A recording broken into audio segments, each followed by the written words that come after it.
Namaskar, hello and welcome to PGurus Prime Time. I have our weekly guest Abhijit Iyer-Mitra with me to answer your questions. Abhijit, Namaskar and welcome to PGurus channel.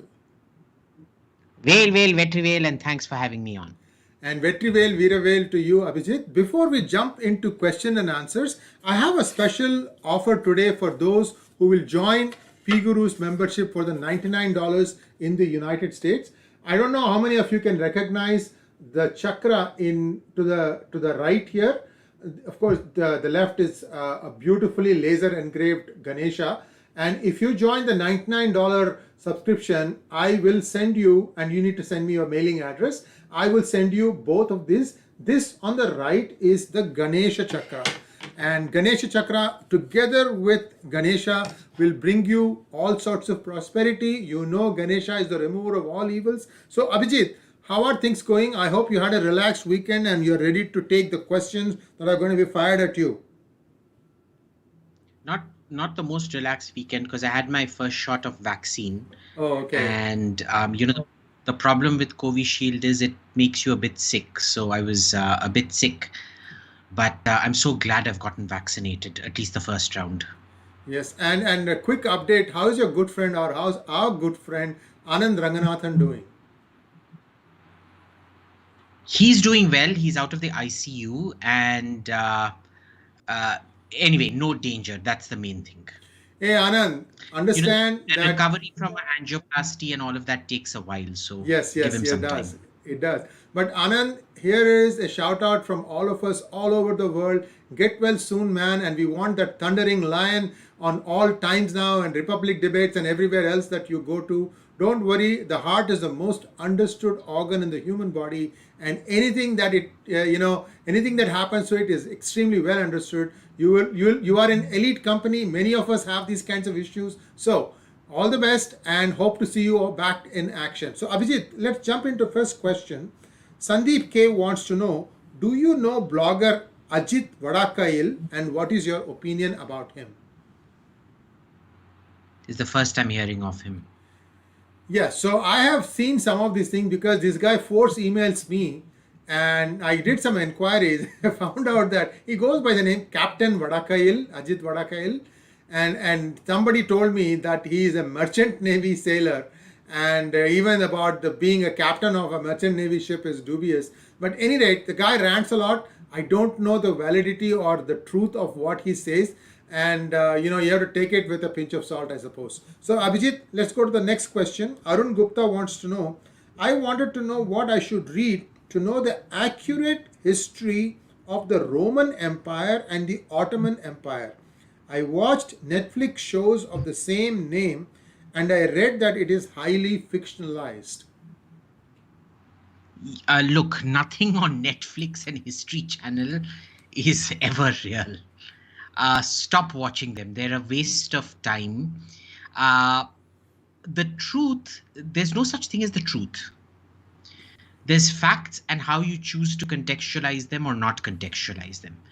The only thing I'd recommend is read as many books as you can. For the Roman Empire, Gibbon, even though Gibbon was written in the 19th century or 18th or 19th century, it still remains the gold standard because every emperor is so clearly described. The thing is, you don't get the macro narrative. What exactly was happening at the borders? Why were the Goths invading? Why did the Huns come? What exactly, who were the Huns? What did they get up to, etc., etc. So you have to be very careful about those things. And for that, you just keep watching, you read other books. So it's a never-ending quest, because I'll tell you what, when I look back at things that I wrote 3-4 years back, I've learned so much since then. I won't write what I wrote 3 years back today. It'll be a completely new take, new perspective on it. So it's, there's no such thing as the end of knowledge. No? It's a ongoing process, which is why you're permanently a learner. So it's just read as much as you humanly can. And I couldn't even agree. The bad books, even the bad books are worth reading. Why? Because then you know what not to read. Yes, I couldn't agree with you, Abhijit. It is believed that now knowledge is doubling itself every 18 months. What does that mean? That means whatever you have learned up until yesterday, within 18 months, the same amount is going to come out. So you have to always be reading to keep yourself abreast. You may not be able to read everything, but make it a habit. Reading is good for you. Reading keeps you in good stead. Next question, Abhijit. Raghuveer Parthasarathi wants to know, is there any good place to learn Chinese? So, you're asking a Chinese failure, right? So that's the worst person to ask what's a good place. So I'm apparently, because my first PhD was on China, it was, it turned out I wasn't tone dumb, but it turned out I wasn't tone deaf, but I was tone dumb, which is I could hear how the intonation was going. It's just that I couldn't reproduce it. And when I reproduced it, I couldn't understand how I was reproducing it differently from how I'd heard it. And it literally had to be recorded and played back to me, and then I was able to see the difference, but I still couldn't get the intonation correct. So the question really is, why do you want to learn Chinese? Because I actually found that for whatever pathetic Chinese Mandarin that I spoke, the moment people in China think you're going to speak in Mandarin, you're on the back foot. Whereas you force them to speak in English, you put them onto the back foot because it's their, a second language or whatever. So tell me why you want to learn Chinese, and then I'll give you a better answer. Next question from Sriram R. Do you think Modi government will do radical reforms to create more jobs after COVID crisis or go the welfare way?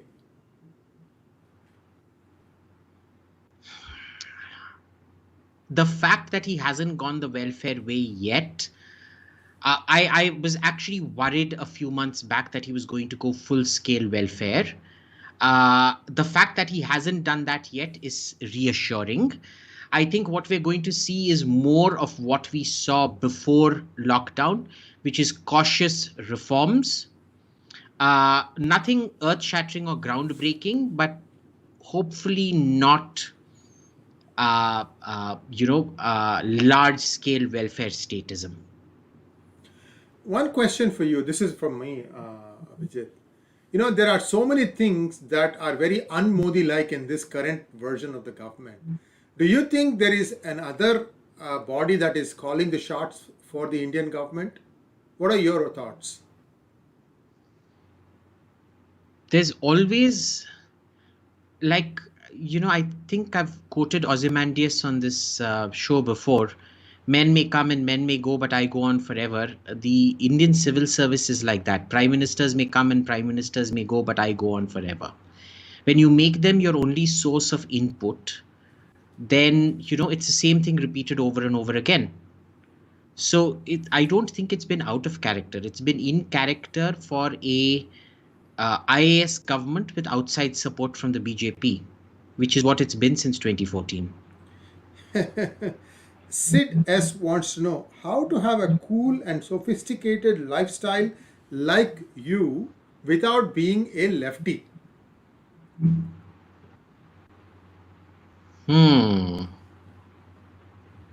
Okay, that is a shit. I don't know. I'd say earn money. But then I can't tell you how to earn money, na? Because I just found my own thing. Usually humanities types like me shouldn't be earning as much as I do, but I do. So I guess just do whatever it is you do, just be very good at it. And if you're not good at it, obviously it's not you, so find something that you're good at. You have to find your calling, and first you have to know what your limitations are. Find what your limitations are, and within that find what is your calling. You'll be very successful. Next question from Ioni Protocol. Assume AMCA comes by 2025 and induction by It won't. 2030. Why did you It say in won't. the previous podcast that it will be better than SU 57 and J20? Okay, that's a good question. So it won't come by that time, but it will be better than S57 and J20 for several reasons. First, it will have a Western engine, which will give you a much, much, much better. And if we manage to get the 3-stage engine that General Electric unveiled earlier, last month in May, then that would be a significant increase in range, thrust, everything. Number one. Number two, your access to Western electronics and things like that would essentially make it better. Why it will be better is your access to Western electronics. That will be the main thing. Next question from Ioni Protocol again. You also said some defense technology is better than Chinese, like the SFDR and missiles, also saying they are industrial and with better technologies. Why do you feel so? The SFDR is better. What SFDR? Hang on, I'll reread the question. Guys, please ask questions properly. You also said some defense technology is better than the Chinese, like no, which defense technology? Indian technology? Yeah, which Indian, one? Indian, And what Indian. is SFDR? I don't know. That's What is why SFDR? I was hoping you knew that. Okay. No. Ioni Protocol. I don't know what your name is, but can you please expand SFDR and put your question again? We'll ask in a little bit time. Sandeep wants to know, Biden uses CIA for Wuhan lab case. Is it an effort to checkmate China? Biden uses CRA? The Wuhan lab. Now you are seeing that Fauci and a few other people are saying this virus did come out of a lab. So I still don't get the question. What does it have to do with CRA? What is CRA? Because look, stop using acronyms, people. Like just use the full form. What would it? What CIA, Central Intelligence Agency. CIA. Okay, CIA for what? So he says, what his question is Biden using the CIA for the Wuhan lab case? Is this an effort to checkmate China? Okay, let me tell you how I understood it. Tell you what has happened so far. Okay, so what has happened? happened? We all it leaked from a Wuhan lab. This was known right from the beginning. There was really no doubt about it. It's just that Facebook, Twitter, and co were censoring any mention of it. And because the Western press wanted to blame Trump for everything, they also actively suppressed any information coming out of that and made it about, called it out as fake news. Okay, number one. Number two, we know Fauci was funding that particular lab. He was funding gain function research at that lab, which is meant to increase the virulence of a specific strain. Okay, this much we know. Third, the CIA was actually doing a study to find out where it came from and its origins. They were trying to find proof. Trump is on record having said that he set the CIA on this. So I still don't understand what your question is.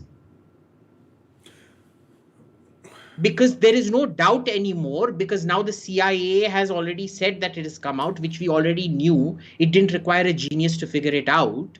So what do you mean Biden is using CIA against China? Yeah, Sandeep, can you please reframe your question? China. Yeah, please reframe your question and make sure the question is something that is easy to understand. Otherwise, it's difficult to answer on a live show. The next question from Sandeep, again, is a little bit better. What is behind China's third child policy or 3-child policy? I don't know. I haven't seen it yet. Is it officially enacted? Looks like it is. I haven't read anything. When was it enacted? Yesterday, China 3-child policy. Yesterday, I think. Yeah. Is it? One second. It's a very, very recent thing. Yeah, go ahead. Well, I mean, we know they have a serious demographic issue and dependency ratio issues, which is, hum do, hamare do used to be the thing, so that two people, when they grow old, will have two people to look after them. The dependency ratio in China is I think it's already crossed that point of no return where one child has to look after two parents, right? Which brings down your standard of living because, in in old age, there are health issues. Is China trying to that is the only reason I can think of a three-child policy. But even there, I don't, I have not seen if this has been enacted. Oh, its two-child policy has been relaxed. Oh, it happened just today. Okay. Uh, okay, so I knew why they relaxed the two-child policy, and that was to encourage a shift to Xinjiang and to change the demographic balance in Xinjiang and Tibet. They opened up their two-child policy there. They said one-child policy for the rest of China because you need to control. But if you migrate to Tibet and Xinjiang and Gansu and all those provinces, you are allowed to have two children for several reasons. First, it would encourage you to migrate. Second, it would encourage you to have more children, in which case you would become the dominant demographic out there. Three-child policy, I need to read up on this. Ask me the same question next week and I'll have a clearer answer for you, because I need to read up on what exactly the policy entails. If it's a migration policy, if it's a dependency ratio policy, or if it's something else. But knowing China, it would either have to do with the dependency ratio economics or with migration and shifting the demographics in a Han minority area. Mr. Lee wants to know, how much should a low-income country like India spend on public health care as a percentage of its GDP? Currently, it is 1.2%. Given that Brazil has spent 8% of its GDP on healthcare and still had COVID, what should be the number for India? See, there's no specific number, because even what you spend on GDP, it goes into what are you spending it on? Are you spending it on a human intensive system as a job scheme? Are you spending it on an infrastructure intensive system? Are you doing it as a quantity program or as a quality program? All of this is, it's highly dependent from country to country, context to context. There is no such thing as the perfect healthcare system. And the healthcare system, irrespective of where it is, will collapse. The American healthcare system collapsed. The Italian healthcare system, and I can tell you personally from personal experience, having had an emergency while in Italy, the Italian healthcare system is second to none. Even that collapsed. The Japanese healthcare system has collapsed. So it's not a question of spending, but if you're looking at optimal spending, what should spending be? 10% should be on running the government. And of the remaining 90%, if you look at it as a 100% chunk, it should be, the spending should entirely be on education, health, and this thing, education, health, regulatory mechanisms, law and order, defense. That's it. It shouldn't be spending money on anything else. Everything else should be left to the private sector. For me, that is the optimal situation. But even in your health sector, what are you going to spend on? See, this is based on studying your demographic patterns. Where are you starting? So if you start off spending on health today as a percentage of GDP, given your abysmally low training standards, your primary education standards, what kind of doctors are you going to be training? And then when you train the doctors, given that it's all learned by rote and things like that, how good are your doctors going to be? What is, for example, even during this period, everybody was running around for blood plasma when we now know that blood plasma was not required. I've had doctors at AIMS tell me remdesivir bekar hai, toxizumab bekar hai, and things like that. We didn't even have a knowledge of what was required and what was not required. So again, when you're talking about improving the healthcare system, it's interdisciplinary. You first have to improve the education system, then you have to improve the the quality of the intake, etc., etc. And that is where, because a healthcare system, you say you spend 25% of your GDP on a healthcare system. What if your regulatory mechanism isn't good? And all these brilliantly trained doctors keep getting either taken to court for everything or not taken to court even for outright murder. What if the training isn't good? So, these things don't work in independent silos. All policy is intersectional. Which is why I said, of the 5 things, education, law and order, internal security, external security, health. Next question is from Crypto Gyan. Any way for India to benefit from the current global silicon shortage? Would any major player like TSMC or Samsung ever consider setting up fabs in India? No, they will not. They will not, because it's a highly toxic regulatory environment. You've seen that India has rejected the last 7 arbitrations. So in addition to regulatory and judicial unpredictability within the country, even if it goes to international arbitration, India will reject it, citing supreme national interest. So understand the amount of damage that has been done in the last 3, 4, 5 years because of this constant rejection of international arbitration. I don't think people are factoring it in. So nobody, even if the market is optimal, the risk of coming into India is just too high. They're not going to be coming in. So leave aside stupid economic policy, us not monopolizing on cryptocurrency and things like that. I mean, you could have done what China did, which is allow people to develop their own cryptocurrency, just so long as you don't do it in India, do it elsewhere. Develop the cryptocurrency and send it off elsewhere. Allow everybody else to use it. You don't even want to do that. So tell me something. Read me this doubt, Abhijit. India's foreign exchange reserves now are close to 600 billion, and it's been going and showing an upward trend. Where is the money coming in that is creating this buffer? Is it just that the imports have collapsed? Do you see where the biggest ever FDI is coming from? I'm asking you, I don't know. In Mauritius. And who is putting the money back in? Mauritius. Well, Mauritius, what Mauritius is. Right. It's basically the Cayman Islands of India, where you invest to all your black money to get it back in as white. Right. It's a money laundering, this thing. That is what is happening. But so there's no actual generation of economic activity and things like that. The problem is there is no actual accounting of where the reserves, the money of the reserve is coming in from. That's never broken down as a line item. What was the money diverted from? What was the money? What is the revenue generated? What is the exact breakdown of the gold of the dollar reserve and the gold reserve? We're never told, except that it's gone up. So does that mean that the entire opposition and entire gamut of politicians now feel confident that they will not be usurped of their illegally acquired wealth? So they are bringing it back into India?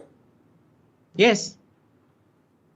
Look, it's I think especially the ban on cryptocurrency has made them extremely confident that they will not be held to account for their dirty wealth. Now, because tell me, what is the main benefit of cryptocurrency plus blockchain? Anonymity. One is that a cryptocurrency cannot be manipulated based on governmental demand. The RBI can't decide one day that it's going to print more notes and things like that. It is run purely as a supply and demand currency. So there is no currency in human history that has been more dependent purely on the forces of supply and demand, shorn of corrosion. Number one. Number two, when you combine it with blockchain, what is the great thing about blockchain is auditability. You can audit it back to its point of origin. Right? Third is when you combine it with blockchain and the sort of lock-in algorithms for smart contracts and things like that, it essentially makes contract verification and payment based on delivery and not determined by, it reduces the chances of arbitration and judicial this thing, because you've predetermined what the algorithms, like an escrow service, at what stages will the payment go through. So once that is done, now understand why the government of India doesn't want cryptocurrency. Because they don't want auditability, because that then exposes black money. They don't want automatic payment because babus want to extort money for their kids' education by saying we're not going to pay you, or if we pay you for what you've already done, you will have to give us a cut, so they can't extort. And third, they don't want a free-floating currency where they can't determine fiscal policy. So it's all your classic things come together. So once we kind of knew about this, that the moment that the clearest sign of you banning cryptocurrency was one of two interpretations. One is that you weren't serious about cracking down on black money or any of that, or fiscal prudence or any of that, number one. Or number two, you didn't know what the hell cryptocurrency actually was. Of course, knowing the Indian government, it's probably option two that is more likely, that they didn't know what the hell cryptocurrency is. And the way government officials talk about blockchain, I don't think they actually understand what blockchain is or what blockchain does, especially when combined with a cryptocurrency. But it is what it is. So Mauritius, sab aap hi pata laga lo. It's the most, when you have no decipherable income coming except from a country like Mauritius, and your reserves suddenly going up, it is what it is. Do you think it will continue or it's going to stop at some point? It's going to keep continuing upwards. Okay. It's not going to stop. Next question from Ritu Patil. How are the preparation on India's side of LAC? Which countries might / will provide assistance, military or supply side, in today's scenario? How are India's preparations along supply? Yeah, I heard the first part. What, military or supply side? Which countries will come to India's side to supply military or something else in case of need? Look, all our allies will come to our help when we need it. America will, Russia will, Israel will, France will. So there's no doubt about that. The only people who won't come to our help are China and Pakistan, but I don't think we buy anything from them anyway, militarily speaking. So that's not an issue here. How are our preparations going? They're excellent. From all the satellite imagery we've been seeing, we're very confident about them facing off against the current deployed troops. That has never been the issue. The issue is what happens in a long drawn out war, where natural economies of scale and your industrial strength begin to show. Because a country that produces its own arms and equipment in large quantities will always have a better chance than a country that is getting it supplied from abroad. So, taking that concept one step further, how was the status of the various countries at 1939, just around the time World War II broke out? Was Germany producing its own arms and weapons and ammunition? All of them were. Every single one of those countries was self-sufficient in design and production of their own weapons. Remember, this was a time where, the company would produce the entire aircraft or the entire tank. At most, the engine would come from someplace else. Right? Maybe the gun would come from someplace else, but otherwise, it would all be produced right there. Germany's big disadvantage was that it never invested in heavy bombers to destroy the Allied supply bases. Germany's other problem was that because the industrial footprint was located to certain cities, it provided, a plumb target for Allied bombers to destroy its industrial base. As opposed to, say, Russia, which had a hinterland which was east of the Urals, which was so far away it couldn't be bombed. So they literally dismantled all their factories from European Russia, moved it to Asian Russia so it couldn't be bombed. And so they went on supplying equipment to the Russian front. And with America couldn't be bombed. But remember, they were sinking the Kriegsmarine, the German Navy, was sinking the initial supplies. They were sinking them at like there was no tomorrow. They were threatening Britain with famine almost. Forget the military supplies. They were threatening Britain with a food famine. Ultimately, that was the driver for the anti-submarine effort and the development of sonar, where they finally turned the battle on the German submarine fleet so that they couldn't sink that kind of tonnage anymore. And it was only after that when, Allied shipping transporting planes from America to Britain became safe, that they were able to build up the numbers to then launch the D-Day invasions. Humor me, one question for you. Early days of World War II, 1939, 1940, Britain had marched into France, practically occupied it. They have driven out the British and the French troops from out of France, and they were also moving in a pincer movement to cut them off from the other side. Essentially, these soldiers were either they could drown in the ocean, or they could go and escape to England.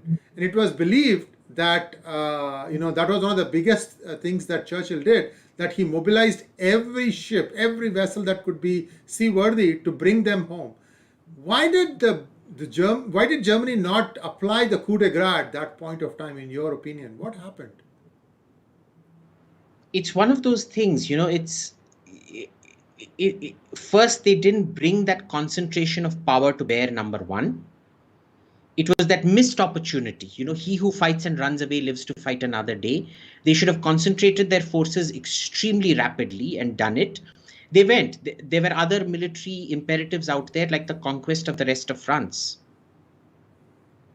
Right? Because remember, the majority of the French military did not surrender. The French Navy for most of the war was the second or third biggest navy, and it remained in harbor in Vichy, France, which is why the Allies were the ones who sank the French Navy. In, I think, Algiers, it was in the port of Algiers, they sank it, or Marseille or Algiers. I don't know where they sank it. So that remained a Vichy asset. So Vichy, France remained neutral in the rest of, well, they became an Axis, kind of semi-Axis, semi-neutral kind of thing. So most of France, of the French military, never actually capitulated. They never actually ran off to Britain. They signed the Division of France Agreement, where you have the Vichy regime in the south, the Nazi occupation, the German occupation, not the Nazi. Nazis went aliens from outer space. The German occupation in the north. Until that agreement was signed, Germany had to be very, very careful about the French military, because the French military was absolutely huge. The problem with the French military was atrocious leadership. It wasn't a technologically backward military. Remember, Charles de Gaulle, who at that time was a tank commander, was one of the few French commanders who actually fought a very successful tank action against the invading German panzers. Right. So had they regrouped, they definitely had the generalship and the brains and the technology to take on Germany. They just panicked and threw their hands up in the air. Interesting. I mean, Dunkirk crossing is something that's not, that's one of those things that turned the thing around. And see, this whole Dunkirk story is because, we only read Anglophone history. It's only English history that we read. We don't read French historians. We don't read German historians. We don't read Russian historians. So, great Churchill. Please remember, it wasn't the Americans and the British who won World War II. It was Marshal Stalin and the Soviet Union that won World War II.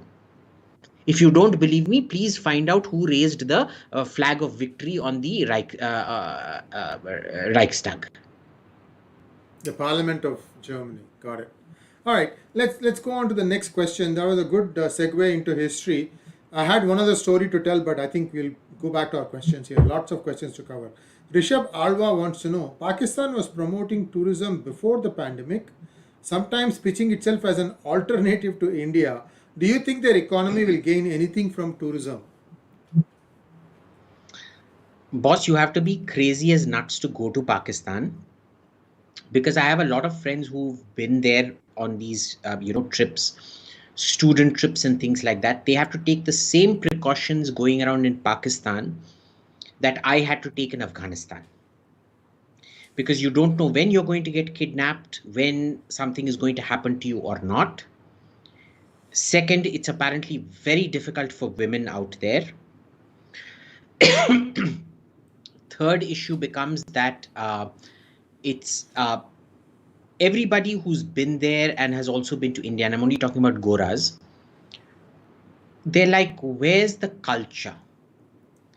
Apparently, when we went to Afghanistan, you could see there was something quintessentially Afghan. Now, I haven't been to Pakistan, so it's mostly listening to it from other people. It's been a case of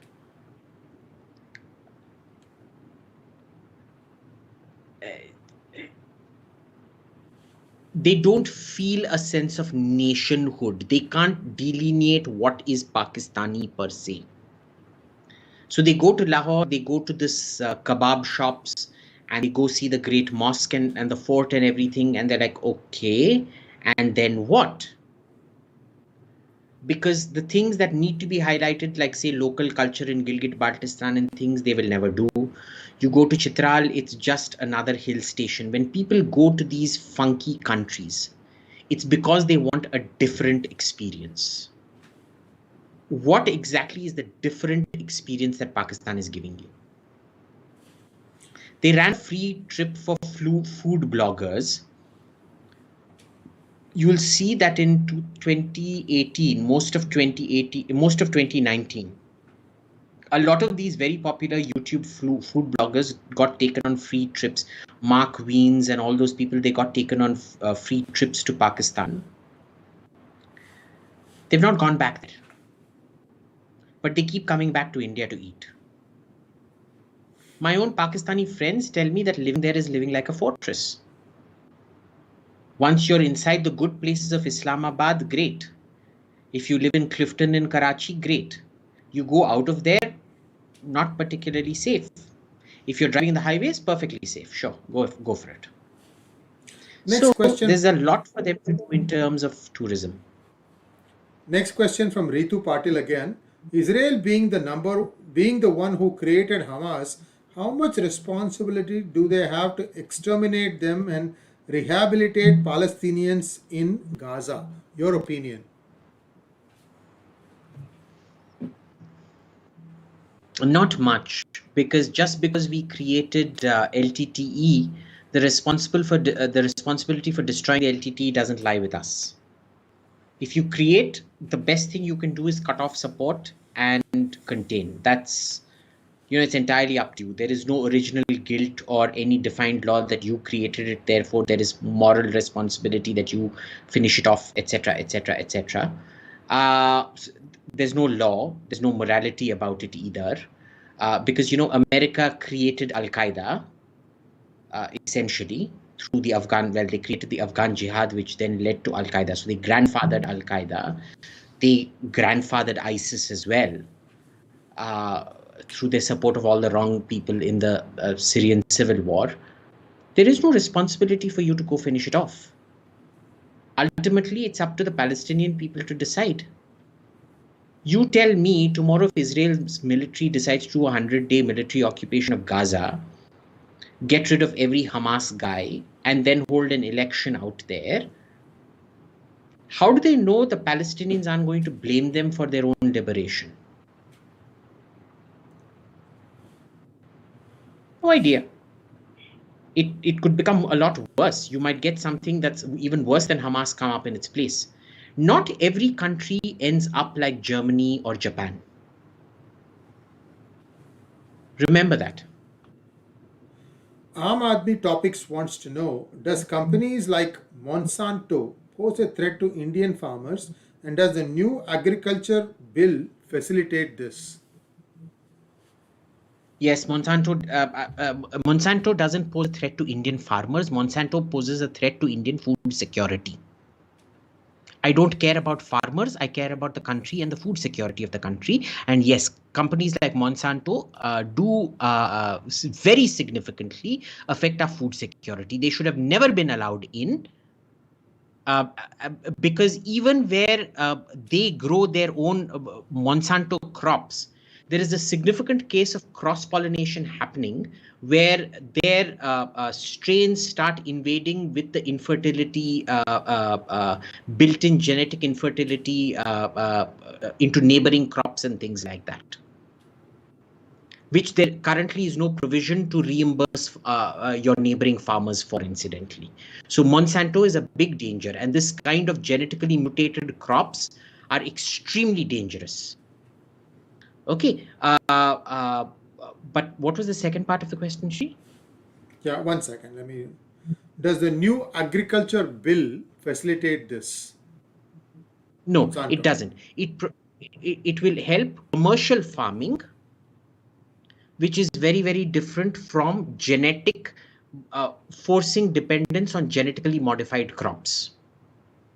Okay, you can have the new farm bills, and avoiding GMA is a completely different piece of legislation. So don't confuse the two. Commercial farming is different from bans on genetically modified crops. Genetically modified crops give you better yields? Yes, they do. But that is like the Green Revolution, the mistake that we made where we destroyed our own food security, and we're still trying to get it back after 40, 50 years. Isn't India now self-sufficient with food? Yeah, we're completely self-sufficient with food. That's a completely different matter.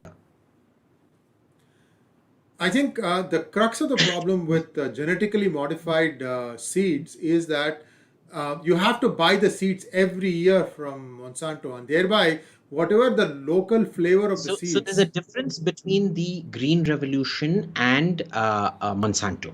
What the Green Revolution did was we sent almost 200,000 species of local grain that we had to the International Research Center in Manila, which then proceeded to destroy all of them, God knows why, in favor of these dwarf variety grass. So see, all grains, wheat or rice, are kinds of grass. So they grow very, very tall, and then they sprout and produce the seed, which is what you eat. The great revolution was that if you go in for dwarf varieties, the growing season goes down. So it starts seeding when it's at this height. But to produce a more full grain of rice, it needs a lot more fertilizer and things like that. And those phosphate fertilizers and God knows what turned all the Green Revolution centers into a cancer belt. Punjab is the biggest cancer belt in India. And you lost all your genetic diversity in favor of these midget crops, which are also not like your Jersey cows that you bring in. Jersey cows have very high yield, but they're so disease prone. You have to keep taking them to the hospital here every 2-3 months. It's like foreign dogs. Labradors, Rottweilers, Alsatians, Golden Retrievers have to be taken to the doctor, to the vet every 3 months. My Desi dogs here, they only go once a year, and that too, they're taken only once a year for their shots. They never get sick. Right? So there's this aspect to it. Monsanto is the next level, wherein there is a terminator gene, where there is a built-in infertility that you cannot, once you've bought the seeds, you can't then grow the children of those seeds and things like that. If you plant those seeds, they are not going to germinate and sprout and create, or even if they germinate, they won't sprout. And so every single time you have crop growing season, you have to go back to Monsanto and buy. It's two completely different things, but it's the same essential mistake that you're making. So in your opinion, has India lost all its older species now? It's lost about 90% of our rice and wheat species, yes. 9% or more. They keep discovering hidden stores of different grains every 2-3 years. Like I buy heritage rice from this company in Madras. 1 second. Can you give me 1 second? I want to show Sure. you the dabbas. Sure. Go ahead.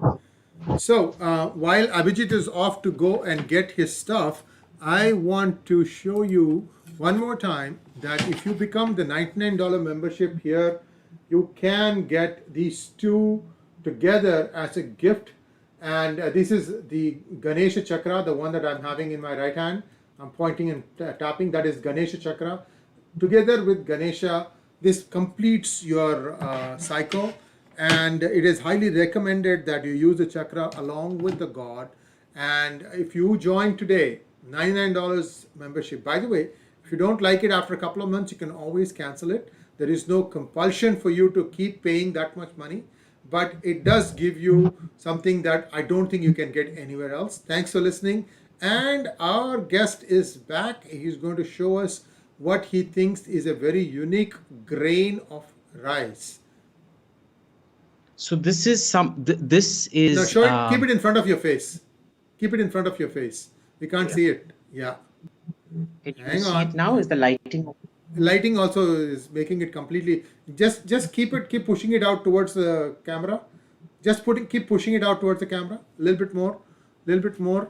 Heritage rice. I see that. Unfortunately, not much else is available, but heritage rice. Right. So let me first turn off this background effect for a minute. Yeah. Because I think that is half the problem.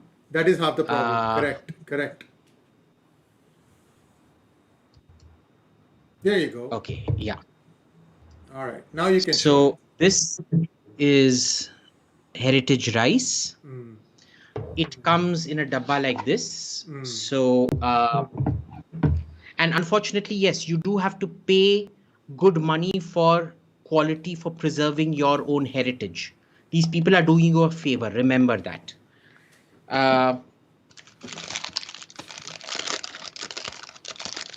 And this, you can't see this, but this is a very unique short grain. Yeah, I see it. South Indian rice. Right. And it smells incredible. It actually smells like payasam. It actually smells, you can smell it. I think Indians don't realize how much of their heritage they lost. If you get a really good Bengali Gobindabhog rice, you open it, it smells like butter. It smells like hot buttered popcorn. This rice, that beautiful smell of caramelized milk when you keep cooking the milk for payasam or payesh or whatever you want to call it, and then put the rice and sugar and cook it, and you've got the fragrance, without adding any cardamom or anything to it, just pure pal payasam. When the milk quality used to be good, you never added elaichi, cardamom, anything to it. So if you actually these people actually do a great job of preserving heritage rice. I keep buying different, as and when they keep getting stock, I keep buying heritage rice from these people because I want to experiment with different kinds of rice. I think people don't get this, that, if you eat rasam or sambar with basmati or sona masuri and crap like that, it just doesn't taste good. You need to have a proper Tamil rice variety, like say Jeeraga Samba or something like that, for it to taste good. Right, Ponni mostly. For Tamil veg food, I will only use Ponni rice. For Tamil non-veg food, I will use Jeeraga Samba. So, you have to be, for Bengali food, if you have it with basmati, it just doesn't taste good. You need a chini gura rice, a pulao rice. There is a very special pulao rice, or you need Gobindabhog rice. It depends on what you're eating. So each region had its own rice. I mean, forget the taste. I do it for taste, but I also do it to preserve our heritage and all these things. Right. So there's, you really, you really need to be much more aware about these things. And, how much I love my technology. There's I live technology. So I don't reject Monsanto because, I'm against progress. I reject it because there is a whole historical narrative that shows you that companies like this are extremely dangerous, and destroying your food security through destroying your genetic diversity is extremely dangerous. And the only proof you need are Jersey cows producing milk and, foreign dog imports and their health conditions in India. Sorry, Next that went question. on really long. It's That's something I'm okay. very passionate about. No, that's very important also. Kshitij Agarwal wants to know, is the news of US nuclear secret leaks true? If yes, what's next?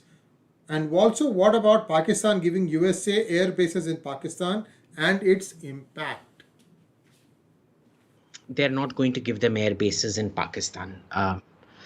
Not in the sense that, like, for example, Guantanamo Bay or Diego Garcia or things like that. It's not going to be of that caliber. They are highly dependent on local goodwill and things. America doesn't need a base right now from there. It will probably, whatever worth it has, once the good thing about the Iran nuclear deal will be that part of that deal, depending on the scale of the deal, will involve Iran giving them an alternative supply route to Afghanistan. So there's that. You mean the So one don't from read too Chabahar? much. You mean the one from Chabahar?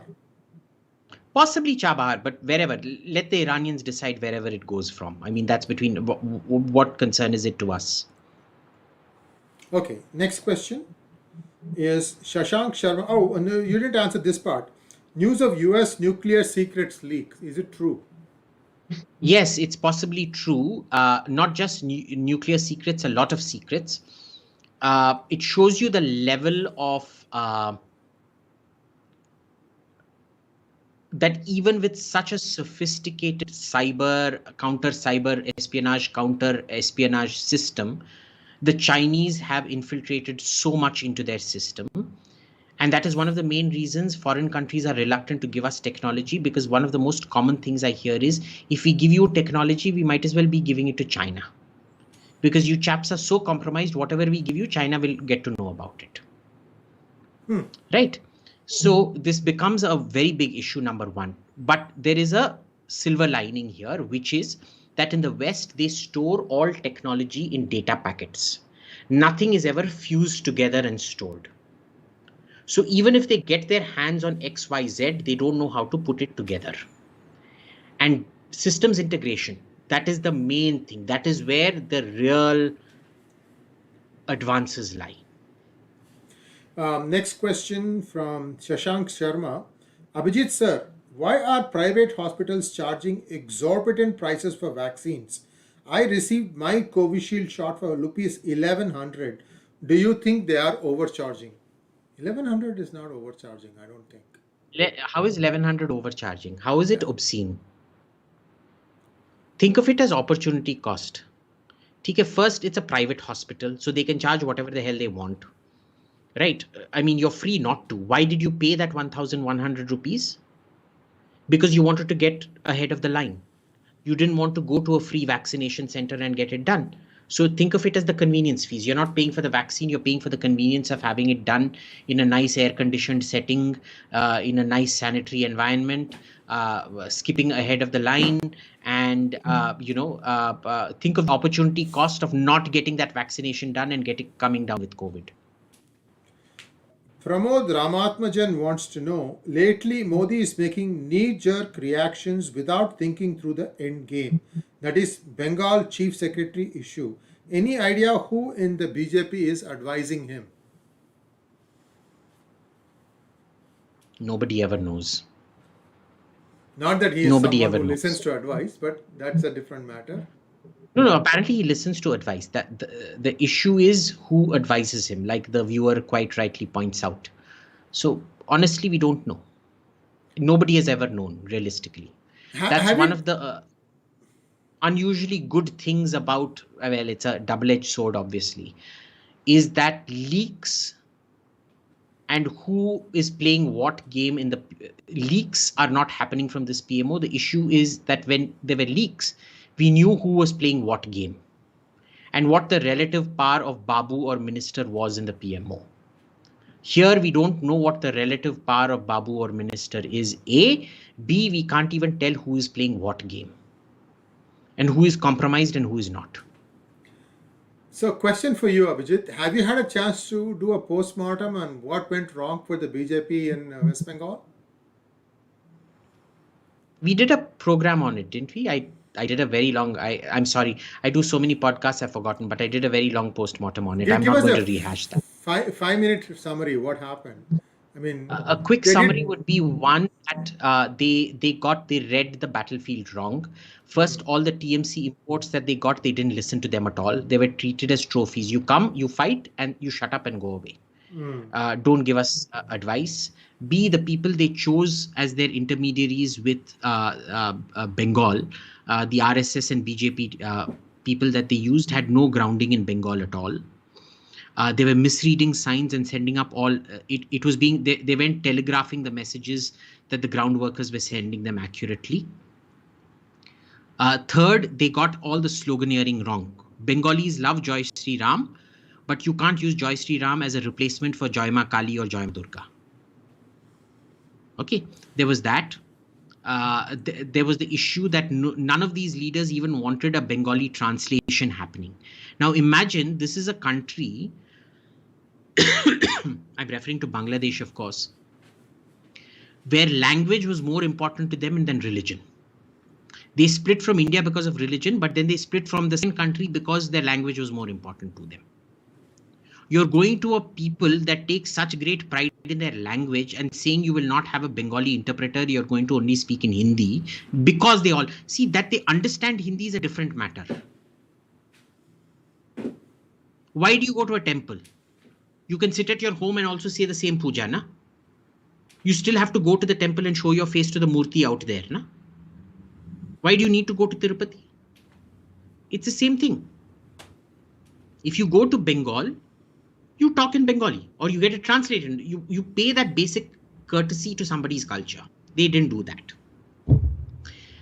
They failed to capitalize. It was just too much arrogance, counting the chickens before they hatched, reading all the wrong signs. If you remember, Sree, I think it was on AMA or one of the other podcasts, I had been there in February and I wasn't seeing anger. I've said this in every single program that I wasn't seeing anger against Mamta. So I don't know where these buggers were seeing anger. Because I saw kids get Joy Sri Ram and they'd run away because they'd get chased. And then when they'd come back and I'd ask them, oh, so you're going to vote for BJP? No, we're going to vote for TMC. So why do you say Joy Sri Ram? Because, it was giving our middle finger to these guys. Just panga lene ka, just for naam ke vaste. I want to take panga, so I'll take panga. Do you think that perhaps BJP got complacent because of their performance in 2019 Lok Sabha elections? One of many factors, yes, but not the only factor. Okay, next question. Shivam Sharma wants to know, Abhijit, if it's not a national security concern, then where are our ICBMs and launchers stationed, and how long after PM decides can we launch an ICBM, intercontinental ballistic missile? I'm not going to answer that question, and I'm not going to answer that question. Sorry, buddy. Next question. Arun Gupta. Hey, it has been alleged that the government clearly knew that Choksi was coming to Dominica. He arrived in Dominica without any passport. Your views?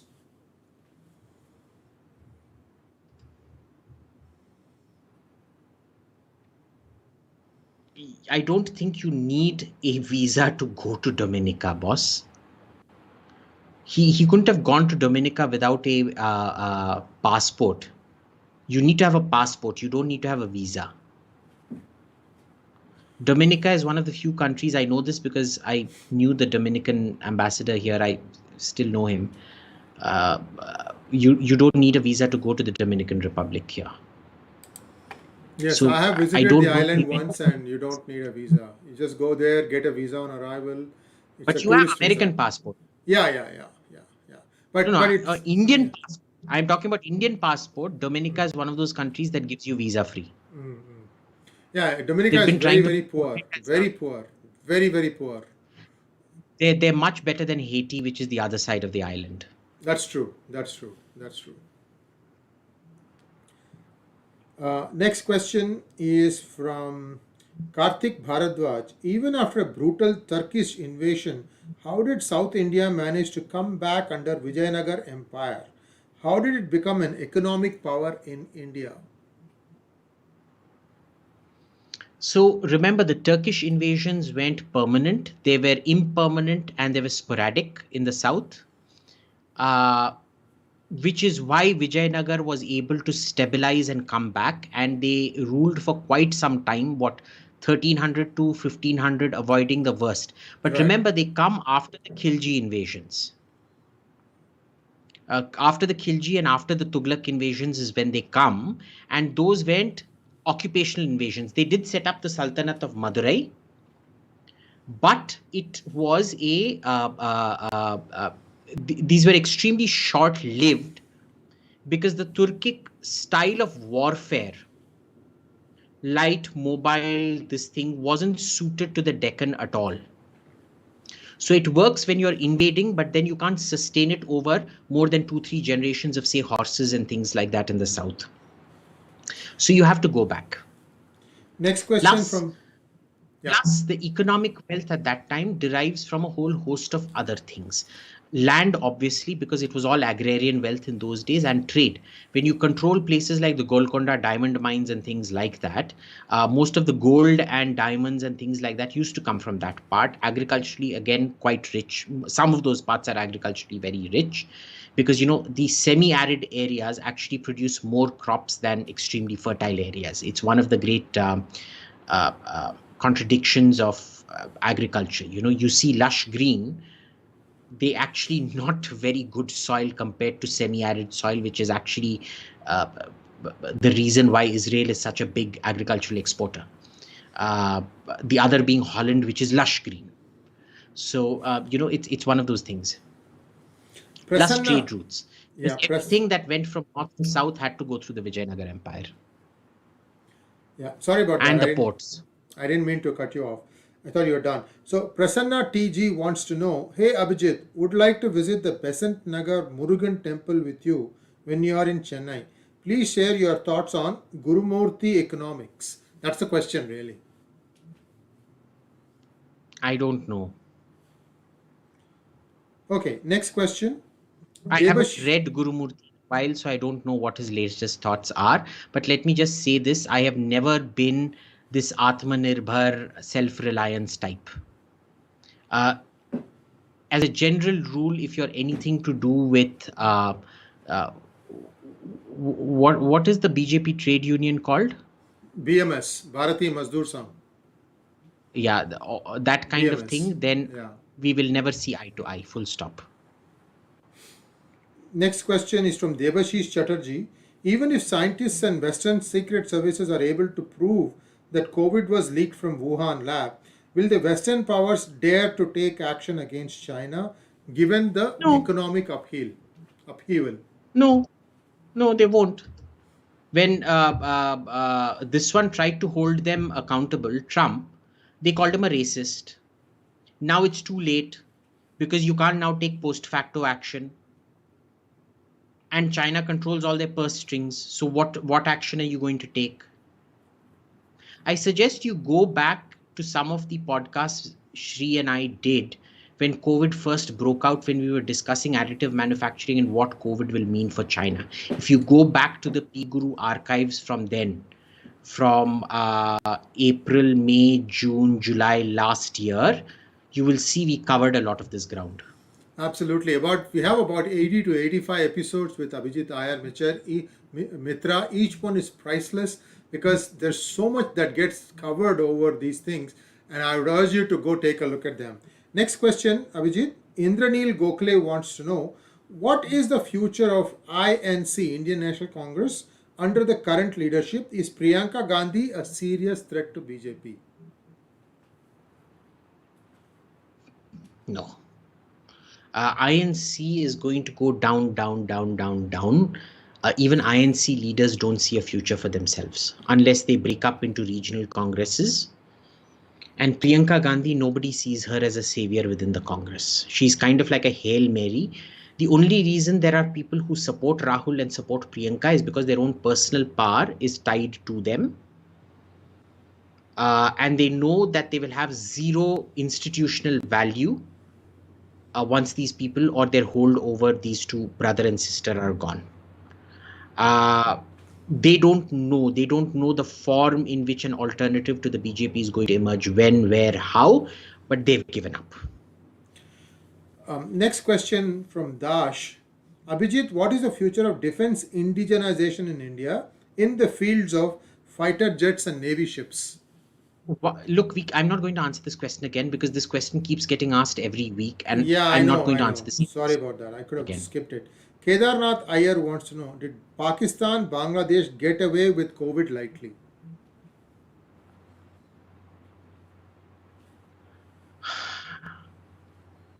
Well, when you say lightly, yeah, they did.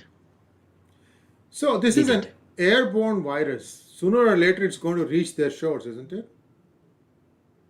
It will, but we still don't know why it hasn't hit them the way it hit us. Right. Neither Pakistan nor Bangladesh have been hit the way we have. Next question from Aditya R. We have already answered this Surprise, question. Sri Lanka has. Did you know that Sri Lanka has entered second lockdown? Okay. It may hit them. We just don't know. Maybe it's the lack of direct air links. We don't have an air bubble with them, and their connectivity with the rest of the world is far worse than India's, that it hasn't gone there. The more globalized you are, the greater chances you stand of getting this. Abhijit, the winds are blowing from west to east. I get that. So, but this is an airborne virus which has a life of about 72 hours, 3 days. So there's every chance that whatever is infecting people in Bengal is going to go across to Bangladesh. It's a very, very, Not necessarily, because see, it can't, once it's been spat or sneezed out or something like that, it needs to find a host to take it across a barbed wire border. Right? That's not happening. Because both our borders, both the Bangladesh border and the Pakistan border, are barbed wire. B, India is much better connected globally with much more air bubbles and flights happening than Pakistan or Bangladesh. Next So question. in that sense, it's the advantage of being insulated. It's the advantages of backwardness. Next question from Aditya. Your take on Biden's COVID origin investigation. Eyewash. Next question from Gaurav Chamania. Should legal action against Baba Ramdev be taken for his callous comments on vaccination? It's a question for both. You go at first. No. I'll tell you why. Unfortunately or fortunately, you are allowed to have an opinion in this country. As long as you are not calling for violence, you can't just throw people in for being skeptics and amplifying their skepticism. I can today be on PGurus and say everybody buy Abhijit ka Charanamrit. If you drink my foot wash water, you will be cured of COVID and your wife will produce male child. Are you going to throw me in jail for that? Of course, I don't believe what I'm saying. That's a different matter. This man actually believes what he's saying. You can't just throw people in jail for things like this, boss. If people are vaccine hesitant and want to amplify their vaccine hesitancy, they have every right to, whether you like it or not. Next question. What if America had passed a law saying, a racism law saying that anybody saying the virus leaked from Wuhan is a racist, therefore you'll be charged under anti-racism provisions. Don't make laws that you can't enforce or have very serious downstream consequences. Sai wants to know, was caste the reason Vijayanagar Empire fell? I don't think so. I think it was more like two No, it had a lot more to do with the incompetence of the last king.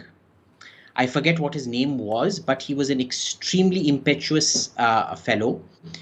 The security of Vijayanagar always existed on the fact that they were able to play divide and rule between the four sultanates.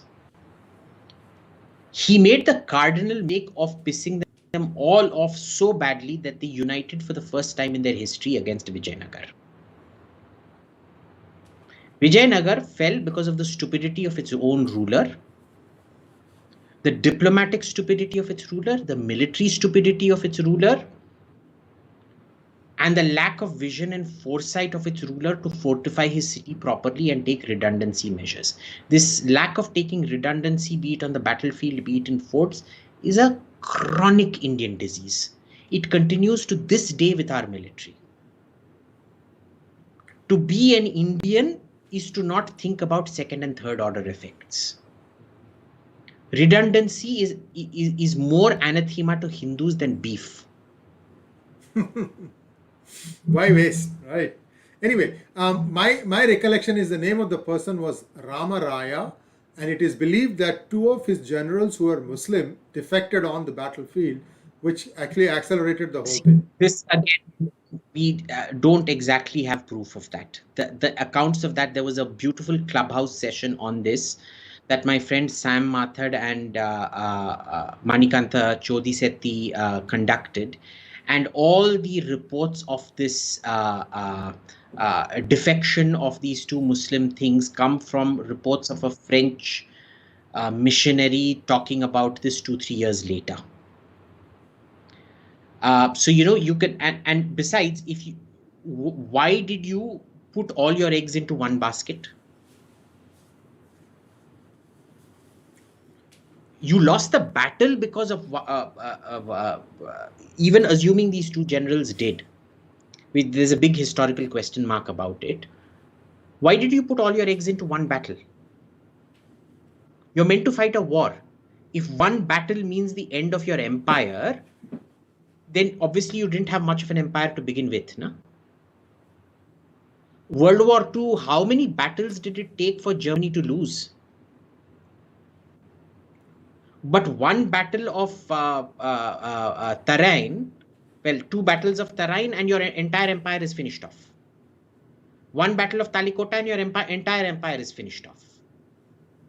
How many battles did Genghis Khan have to fight against the Song Empire in China? Well, it wasn't the Song Empire. I forget what the Northern Empire was. The number of battles he had to fight against the Khwarezm Shah. He had to go siege every single city the Khwarezmians, the Iranians played. Every single point of that invasion was challenged. They had to fight 50, 60, 70, 80, 100 battles. It took them 15, 20 years for the Mongols to suppress Iran. But one battle of Talikota and your entire empire is wiped out. Bas. Well, I don't know if this is true or not, but it is believed that Krishnadevaraya defeated Portuguese on both coasts.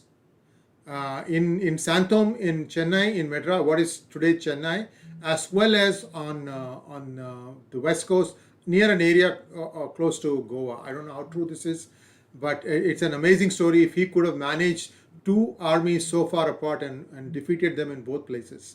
I don't know how true that is. But let's move on. Pram, is when that we have... actually accurate? I'm sorry? What were the, this thing? I doubt that very much because the 1500s were a period of absolute Portuguese naval ascendancy. Right. You look at the technology, even the gun technology of the Portuguese had improved so much. The gun technology of the Portuguese in 1500 was better than Indian gun technology used in the Battle of Talikota 65 years later. I doubt that very much. Well, here's a story. It is believed that the current Santom church is built on the ruins of, or they actually pulled down what is Kapalishwara temple. It used to be on the coast, and they built the church. And then when Krishnadevaraya got back, he reconstructed the temple where it is today in Mylapore. It's only like 1 kilometer inside. And in fact, even now there are a few ruins that you can find near the Santom Church of columns and things like that were not brought back in. I don't know how true this is, but I've heard from very reliable sources that this indeed did happen. Let's look at something else. We have a few more questions to go. Pram wants to know, when we have excess food and milk production, is it not better to have canteens like Amma Canteen of TN all over the country rather than giving cash? I didn't understand what the binary here is. I think what he wants to ask is, instead of giving it in cash, why don't you give it in kind? To Milk whom? kitchens. To people Because who even need- in Amma kitchen, no, in Amma kitchens you have to pay. You pay at a subsidized rate, but you pay. So see, it's better to control wastage than it is to throw more money at wastage. That you're going to set up a whole infrastructure so that you can monetize wastage. Right. With no clear business case for it. Akash Shingal wants to know, a bureaucrat friend told me that they can't even quote Sanjeev Sanyal's research. How come UPSC does not update on UPSC? Well, ask the Prime Minister. He's the one that's empowered all these bloody lefties to still run the UPSC syllabus. You look at the list of people making the UPSC and all the university boards and things like that, they're bloody hardcore leftists, yeah. Your union education minister takes pride in the fact that in 5 years he didn't change a single word of the syllabus. I mean, that was an accomplishment he claimed. He claimed it like an accomplishment. Yeah. So this is what happens. Shailesh Latkar wants to know, China is 150 kilometers from our borders. What is their end game? Today, Wang Yi said that we are winning. We are with China. We are with India. Is this a warning? How bad can it get? Wang Yi said we are with India. I don't know where he said that. I don't know, but if he said we are with India, how is that a threat? Good question. I think we should stop because there's still quite a few questions to go, but we will follow up these questions. We'll take them up next week because it's already an hour and 17 minutes. Thank you very much, Abhijit. I'm sorry, viewers, if we couldn't answer your questions today, but we will pick them up next Monday with Abhijit, and we will start from the last question that we failed to answer today. Thanks for joining, and Abhijit, as always, a pleasure to have you. Namaskar, and please don't forget to become a member. You get this special gift from us. It is a very, very good combination to have. Vail, vail, vetri, vail. Vail, vail, vetri, vail. I said that first. You have to suppose say vetri, vail, veera, vail. I caught you. I only say vail, vail, vetri, vail. All right then. Thank you very much. Thanks for joining. See you next week. Namaskar.